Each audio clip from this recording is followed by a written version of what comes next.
Okay, let's kick this one off. And this one's all around smarter communication with stronger collaboration. And we'll see why this is ops in a minute. Because it might not be directly or immediately obvious how this can relate to operations, but it all links together to creating a more efficient and scalable business, whether that's just for yourself, and we'll talk about some of the solopreneur stuff in here with comms, whether that's in your team. So we'll have a look at a lot of teams structure and how we can collaborate and communicate much better, but also with the clients as well. So that will also feed into the solopreneurs, people who are doing it for themselves. So strong communication, collaboration, get ahead now. So the best time to do this was yesterday, but better today. And so how can these very simple things transform your business with just a little structure around them? So like a lot of other things, putting a bit of structure in place is going to help you massively, and especially with comms. So, firstly, let's do a welcome. So, my name is David Langley, founder of Optics, and we help companies with their systems, process, procedures, giving the founders and the teams and the people in there more freedom and time, more revenue, but also helping them not to burn out as well. Just through doing some really good operations and making things easier to do, easier to work on, and doing the stuff that matters most. And why should this topic matter? Well, communication collaboration is one of the cornerstones of business, building relationships, satisfying clients, but also internally in your teams and for yourself as well, making sure that your comms spot on is going to make a massive difference in your business.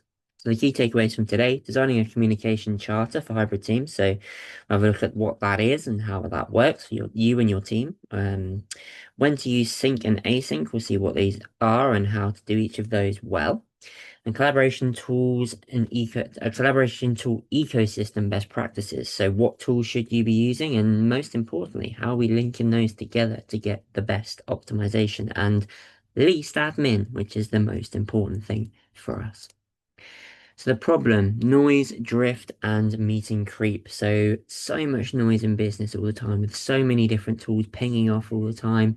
You've got your home life tools as well pinging around. So WhatsApps, messages, emails, and then you've got Slack, and then you've got Teams, and then you've got all these other things, and then you've got meetings as well. And these meetings will continue to last more time than they should do. How do we stop all that? Endless messages, as you said, fewer decisions because there's more messages. And should we do this? Or I don't know, should we do that? Meetings that should have been a memo. So have you ever been in a meeting where it should have just been an email all the damn time? Missed updates. So when there's more messages, you'll miss things. So you need to rework things, and this causes delays. And nobody is sure where the latest version of something lives if you're pinging documents around on emails and within Slack. So your tools aren't broken, but your rules might be missing. So the tools you've got probably are fit for purpose, but you just need a little bit of structure to fix the comms chaos. So take action. Let's create a communication charter. So why? This aligns how your team talks, shares, and makes decisions. Again, can just be for yourself, and you'll need one of these for yourself, as well as your clients, as it says on the right hand side there. What is it? Principles. So focusing on clarity, brevity, and focus. So set some principles for your communication. What do we want to achieve with our communication? Tool rules. So what tools you have, what they're used for, and where they live. Like docs, where they live, chat, who are we chatting to, and what tool, and tasks where they live. Response expectations. And so if it's an asynchronous piece of communication, what do you expect in terms of response? 24 hours would be fine. If it's urgent, if you've pinged someone on Slack in an urgent channel, or if you've said to someone in an urgent Teams channel, we need your help, you expect a response in 2 hours. And decision protocol, one overall owner for everything. The key will be fewer comms, but better comms. So it's not about quantity here, it's about quality of your communications and how can we do that. So our example of a communications charter. So these are our principles. So as we said before, we want to get clarity, brevity, visibility, and respect for focus. So walking through these, what do we need? When do we need it? And why is really important for us. So making sure there's clarity of what we do. This is partly, and it could be for you as well, because you've got a bit of an international team, and so things could be taken out of context, or things could be lost in translation sometimes. I've had that even with people speaking the same language. So clarity is always important. Brevity, making sure that what we're trying to do is done on one screen, one ask. So we're not going back and forth saying, "Hey, can you make this purple?" And then in 2 hours, "Oh, can you make this shade of purple?" etc. So making sure we're brief, we're having one ask, we're putting all the information in there. Visibility, write once, reference often, and so this kind of means we will create like a communications charter once and then we'll go back to it. So we'll create something which we can go back and refer to, like SOPs, standard operating procedures. We will define them and then we'll say, go here to find this information. Don't ask questions again and again and again in terms of comms. Go to where we've already written it down. So visibility, make sure people can find it. Respect for focus as well. So less interruption and we'll ship more. So if someone is working on something, we can make sure that our comms are guided so that we know they're working on it with a status or something like that. And then we'll continue to make sure we can leave them to it. This is a part of where things live. So project briefs, SOPs are in a tool called Whimsical that we use. So specifications, decision logs, templates, and business processes all go through there. Task tracking is in ClickUp, so who's doing what, when, and what's going on with it.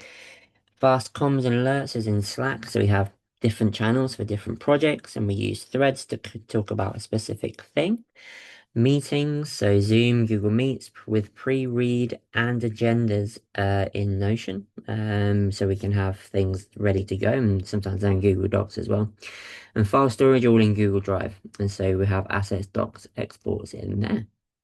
Communication norms, so we'll have non-urgent async updates in Slack, which are 24 hours, urgent with a mention within 2 hours, true emergencies will phone or direct message, and requests and briefs logged into ClickUp so that the team can get to it when they need to. And the meeting rituals, so we have a Monday async, sorry, which is top 3 outcomes and blockers. So that's in Slack. So what are we trying to do this week? Is there any blockers? So that's our kind of stand up.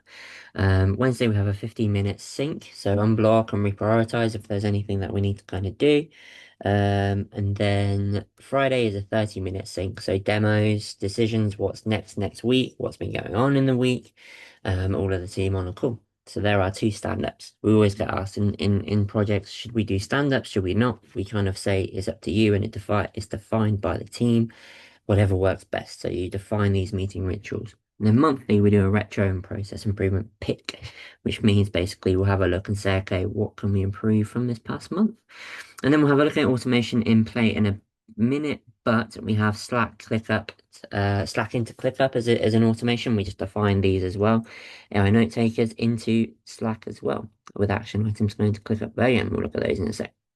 So similar boundaries with your clients. So we've got a comms charter internally there, and you can have that for yourself. So it's defining where you communicate, what you like with yourself, or where your documents live, or what lives where. So where everything is living. But you can have that with your clients as well, and define how you'll work with a comms plan in your proposal. So this is something we put into our proposal as a communications and availability, just making sure they know that we can work in whatever they want. So Slack, Zoom, any other platform.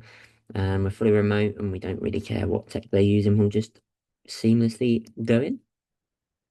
Then we work out together to define what will be needed in the project of the relationship. So for this project, for a proposal, I always tell them what time is required from them, basically. So 2 hours for a kickoff, 30 minutes weekly, and then access. So obviously it would take them time to give us access to things. But this kind of sets the expectation of what kind of time we're going to need from them. But I think that's quite good because it's a monetary investment, but also a time investment when you're working with someone as well.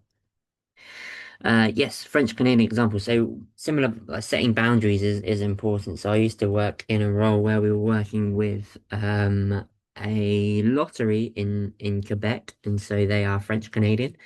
And a lot of the meetings were half in English, half in French. And obviously well, not obviously, but none of our team could speak French. But what was happening was there was about 16 people on the call, two or three from our project team, and then the rest were from the lottery in Quebec. And so they were all talking to each other in French Canadian, which was not too productive. And so boundaries being set at the start, would have been great, where we would have said all meetings in English so that everyone could collaborate. But the bigger problem there were so many people on the meeting, so you kind of have to set the boundary of like who is in the meeting and when, and you can do that with your comms plan and with your comms charter as well. So we spoke about async and sync a little bit, but let's define what they are. So async should be your default. So asynchronous is when you're not synchronizing, but when you're not together. So you're doing it in different places at different times. And this can be things like pre-reads or information shown in a document or dashboard. You don't have to be on the same platform at the same time in terms of a meeting or in the same place and same at the same time. You can be asynchronous, so you're doing something but not at the same time. So looking at the reading material for something. So if you're looking at kicking off a project, you could do a project brief and say asynchronously we're going to do this, read it through. Or you're looking at performance for last month, you can look at that in a dashboard and you can look at that away from each other and then come back to a meeting, a synchronous meeting with some agenda points as well to discuss if there's something urgent. So async is great because it's less interrupting and more doing. You're actually doing the doing and being able to digest things in your own time. So it's not disrupting your calendar too much and it doesn't cost as much money because you can probably do that quicker than a 30-minute meeting. And synchronous is by exception, we would say, as a rule. So when the stakes are high or if you're blocked, fast, focused huddle with decisions at the end and always have an agenda. So if you're going to do a sync up meeting, have an agenda so you can stay focused. As I said, meetings cost so much money when you've got so many people with a lot of wages in. So whether that's on your client side, you're costing them money by having them there, or on your team side, you're going to be racking up the costs. So again, with an example, I asked one of our clients the other day in their sales team to calculate how much money they were spending on a sales meeting, and it came up to like £3,000 with literally nothing being discussed, no agenda, no nothing. So we've changed that, obviously. How to apply this? There's no meeting without a pre-read, and so a meeting should be, if it's planned, well, have a pre-read in terms of like this is the context, this is what we're trying to achieve, and then we'll have a look and discuss that in the meeting. Come with your questions or give us the questions before the meeting. And always log the outcome, not just the conversation. So you can talk about the weather, talk about football, talk about what you did on the weekend, but you can't log that. That's not an outcome. So log the outcome of the conversation when you're having a meeting. There's no outcome. It's not been a very successful meeting at all. The power of your comms chart helps here. So the power of making sure that you define what's going to be sync and what's going to be async. Build a weekly collaboration rhythm with the team. So this is a Teams version, sorry. So on Monday, have an async, as we said, priorities, risks, capacity check-in, use project management tools and dashboards here to make sure that you can just go and look at the information so you don't need that meeting. We did that in a client's business where on a Monday they were doing like 3 hours of okay, what did we do last week? What are we going to do next week? We cut that down to like 30 minutes where people just came with their kind of key updates, risks, and priorities. But we use PM tool, project management tools, ClickUp, and then dashboards as well. Wednesday, we do a sync, and so if we've got any blockers or quick approvals, and again, we did that with this same client. So we had a Wednesday meeting where we would just have a 30-minute look at what our priorities were, and so we define the priorities at the start of the week, and we come in and say, okay, how are we doing? And that's kind of like a predetermined outcome of what we're going to be looking at on that, and then common agenda for that, unblock for the week as well. So Friday, another sync, demos, decisions, next week's priors, actions to put into the PM tool, project management tool. And so this is an example that we use, but on a Friday we'll have a nice chat, I'd say, but it's always got an agenda of what have we done this week? What are we going to be presenting or have presented to clients? Any decisions that we need to make, and what are we doing next week? And that is all in the project management tool. And there is an owner for putting all of that in the project management tool. So if you're on your own, solopreneur, everything thankfully here is async. So you'll have an async meeting by yourself to have a look at the priorities, risk, capacity check-in. Again, use project management tools, dashboards, Google Sheets, whatever you use to track what you're doing. Um, then do that by yourself, but make sure you've got dedicated time to do that as well. And understand what you could be looking at every single week. Check in on goals, so you have a common agenda to have a look at what you're doing on a Wednesday. Is there any blocks? And again, this is async, so this is great. But have a look and just check in with yourself. Am I achieving what I set out to achieve this week, or has it changed? If it's changed, why? Understanding that and communicating that to yourself in terms of like in a project management tool or in a I don't know, a Notion doc, then that's fantastic because you'll be making sure that you're holding yourself accountable. And when you look back on it, you'll be able to go, right, that's why I changed it on that week. And then again, Friday, look back at the week. What was this week's learnings? What can I do next week to differently? It's like a bit of a retrospective for yourself, and you're continuously improving and getting better that way. And logging it in a project management tool or something is always a great way to go as well. So set rules for your tools. So rules, purpose, something here. So we've got all these tools that we use on the left-hand side, and we have a purpose for them all and why we use them. I was looking at our P&L actually this morning, and looking at how much we've spent on software over the last year. And I was like, wow, why is it so much? And so doing this helps you to kind of like get into the nitty-gritty of why are we actually using this tool? Is it actually adding value? And you can kind of take some away. So this morning I took away Adobe because I'm used to using it for PDFs when Apple has a built-in tool to do that, so I don't need it. So that's 20 quid a month saved, etc. So it's like having a look at these things and doing this is a dual purpose. So you can kind of define how you're using the tools and why, but also making sure you're actually using them in the first place. So play around and test out tools. So don't just be married to one. Try different ones and say like things like ClickUp, there's so many different alternatives that might work better for you. It works well for us because we're basically a service business and it works well for service businesses, marketing, social media, etc. Agencies probably better using Asana because it looks nicer and there's different ways you can use it for those kind of agencies, and that's what we do. Define your comms stack as part of your ERP, so enterprise resource planning. So part of all the tools that you're using day to day in your business to run your business, make sure comms stack is in there so you know which tools are being used for comms. Um, some of these, like ClickUp, as we say, can be used for different things. So project management, making sure you're communicating with clients and making sure the client projects are moving, so delivery. But it's dual purpose, it's in comms as well, so it makes it very important for your business. And then one step further, assign an owner to each one of these. So who owns these things? So you might have a comms manager if your business is big enough. You might have an ops person in there already. You might just have people who are doing the doing or a VA. Make sure that someone owns each of these tools so you're making the most out of all these tools. Then we link them all together. And so we'll have a look at that next.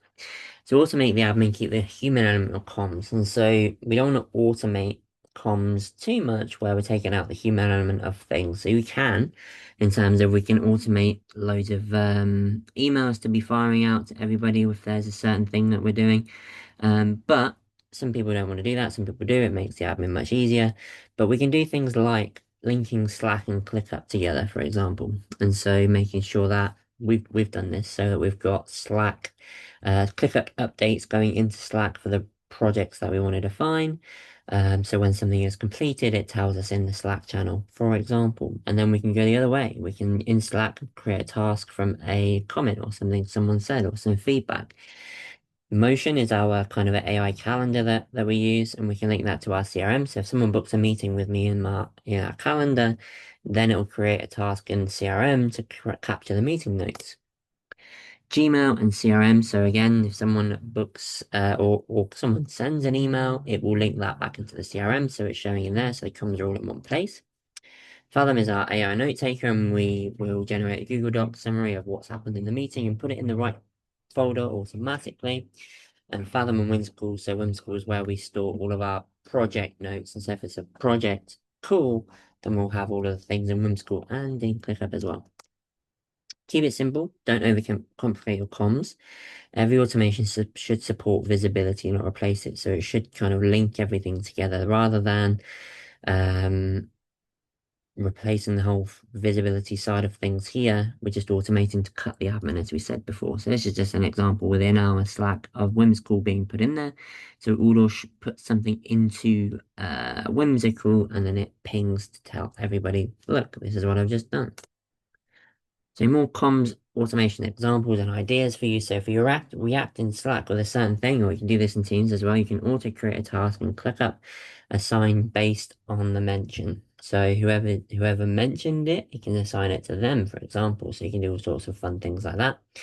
Note taker joins a Zoom call or Google Meet or a Teams call. You can capture decisions and actions, post summary to Slack and ClickUp. So after the call, it will automatically post everything into Slack and say, hey, these are your meeting notes from your meeting with this person just now. And you can create all the actions into ClickUp as well as follow-ups for that as well. You can forward you can forward an email to task app, ClickUp, whatever, and it will give you a ClickUp task created from the body and attachments of that email. You can do that in most project management tools as well, which is pretty nifty. You can do that in most CRMs as well too. So I use one called Capsule, who does that. You can do that in HubSpot. We've implemented that before as well. And calendar block focus. So if you created a big block in your calendar and called it focus, we can make sure that in Slack, it automatically sets your status to do not disturb. You can do that in Teams as well, which is pretty good when you don't want to be disturbed, obviously. Why it might be good to why it might be a good idea to share this with your clients as well. Well, it builds trust from the outset, so you can tell them this is how we're going to communicate and this is why. Then there's no nasty surprises for them and no finger pointing from them either when they're like, well, you didn't tell me this. But if we know how we're going to communicate, then we can do it from the outset. And it speeds up the feedback loop. So if they know that we're going to be having to wait for them to give us feedback, this is where it will live. This is where you're going to tell us the feedback. Speeds everything up. So there's no more questions. People just know where we're going, why. Design income systems to best facilitate your type of clients. So, for example, we implemented something a few weeks back where a client was getting WhatsApps and emails about websites they'd built and kind of SEO and social media things they were putting in place for their clients, and they were getting those WhatsApps and emails and things like that whenever in the day. So what we did was set up a form where clients can go and submit their request at any point, mark it urgent if it is, or mark it low priorities if it is. And then it goes straight into ClickUp. So what was happening was the business owner was having to take the whatever was in WhatsApp, digest it and put it into ClickUp themselves. But what we did was create the form that does it for them, but it also asks for all the information at the same time as well. So it will not be, nothing will be lost and nothing will be needed to go and be asked again of the client. But that was obviously a system where we designed it for their clients because they were having specific requests. So other examples, you could have a dedicated Slack channel with guest access for the clients who come in, so you can discuss their project within there is like a bit of a async way to discuss things really, really quickly. Guest access to a dashboard for the project. So we do this quite a lot for clients where we give them, well, we create them dashboards where their clients can come and have a look at those so they can do less comms and more async stuff. And then ensure they understand async versus sync to prevent unnecessary meetings. And so I think this is one of the most important ones to make sure that we just never bog down with clients and doing meetings because that's where your profit margin goes. If you're having so many meetings, you're spending so much time just chatting and you're not getting anything done. So wrapping this up, what we're going to do next in the 30-day rollout of these better organized comms and collaborations. Week 1, draft a comms charter. We have a template if you want to have a look. But this will be a really good starting point, and then we can agree and define async and sync. So what are our async actions and what are our synchronous actions as well? Publish how we work together. So for clients, how do you work with the clients? Add it to your website as well is quite a good move. So people can see from the outset, even before they're working with you, this is how we're going to work with you. And you just look really well put together. Week 2, pilot your weekly rhythm for yourself and for your team. And so how do we look at the tasks that are coming up? If I'm working on my own, how do we look at them if they're with a team, etc.? So do that Monday, Wednesday, Thursday rhythm or whatever works for you. Assign owners to key tools and tasks. And so the key tools and tasks will be the whatever you're using your business. So who owns that tool? What are we doing with it? Why are we doing that? Is it actually fit for purpose? Do we need to change it, etc.? And the tasks off the back of those things all live within those tools as well. And then set up one automation. So whether that's linking your comms tool like Slack to your project management or CRM tool, do that. It's an easy one. A lot of these things have built-in integration, so it shouldn't take you very long at all. But yeah, try one. Pick the one that causes you the most pain in terms of admin. And week 3 and 4, add AI note takers to your meetings if you don't already. This is a bit of a game changer. Review and refine your charter and rhythms. And so once you've done it for a week or two, we can have a look and refine those and then create dashboards so no more meetings are required. When I say no more, I mean that's not a hard and fast rule, but we're reducing them. So in my career as a project manager or an ops manager, I've always wanted to not be asked questions. So I'll create dashboards and create things where people can go and look at something rather than ask me. Therefore, there's no meetings required. So that is one of the biggest things you can do as well. So strategy is a commodity, execution is not. So this can be your strategy, but if you don't go and do it, it's never going to happen. That's when Peter Drucker, who wrote and looked at a lot of management books. So up next in terms of this Zenoptic series, we have webinar 6, where we're looking at the digital backbone, tech that fuels scale. And so that will be looking at scalable tech blueprints primed for growth. So are you using the right tools at the right time? And are they going to be fit for purpose as you scale? Real-time data in dashboards. So we spoke about dashboards today, but real-time data in dashboards. How do we look at how we're performing and how does that inform our decisions as well? So data is one of the backbones for everything really here. And then security and compliance measures from the outset. So how are we making sure that what we're doing is secure, we're compliant, and could we be looking at some kind of ISO one day as well? So how do we make sure that from the start we're looking at how to set up for whatever we're going to be in the future? We look at this quite often with companies that are looking to sell one day. And so we look at how do we set you up now to be able to be in the prime position to be able to be sold in 2, 5, 10 years as well. And that's it. This is a QR code to book a free ops audit. So we can look at any of those comms things that we've discussed today to be able to make sure that we can push through any optimizations, any automations, and any just kind of really good strategy that we want to do with your comms. Thank you so much for listening. And yeah, join us next time on the Zen Optics webinars.